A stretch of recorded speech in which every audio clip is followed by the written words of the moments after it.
কই রে? লিমন কই? তুই জানোস না রাত 10টার পরে কি খাই? জুতার বাড়ি। ওইটাই খাইতেছে। আচ্ছা দোস্ত, আমরা একটা পাই না, আর তুই দুইটা মেয়ের লোক ডেট করলি একদিনে, কেমনে? ভাই ভাই বল না, তুই কেমন আলাদিনের চেরাগ পাইলি যে দুইটা মেয়ে তোর জীবনে একই সাথে আসলো? এখন কেন? সেদিন তো খুব হাসাহাসি করছিলি আমারে নিয়ে। কিন্তু দোস্ত, আমার মনে হচ্ছে তুই খুব বিপজ্জনক পর্যায়ে চলে যাচ্ছিস।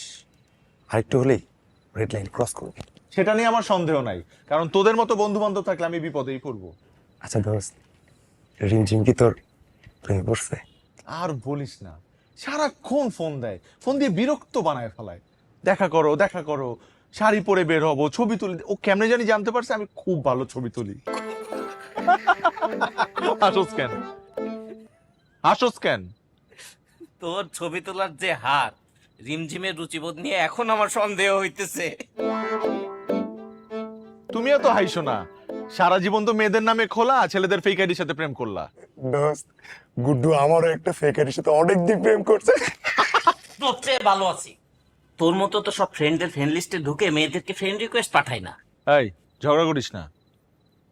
তবে একটা কথা কি জানিস, রিয়া মেয়েটা না খুব ভালো, কি সুন্দর ইংরেজিতে কথা বলে। না, ইংরেজিতে যেহেতু বলে তাহলে ঠিকই বলে। এই তুই ফেসবুক থেকে পাওয়া এইসব বস্তা পচা ডায়লগ বা জোকস আমাদের সামনে মারিস না। দোস্ত, রিয়াকে বিয়ে। কিন্তু সায়রা তো আমার ছোটবেলার ক্রাশ।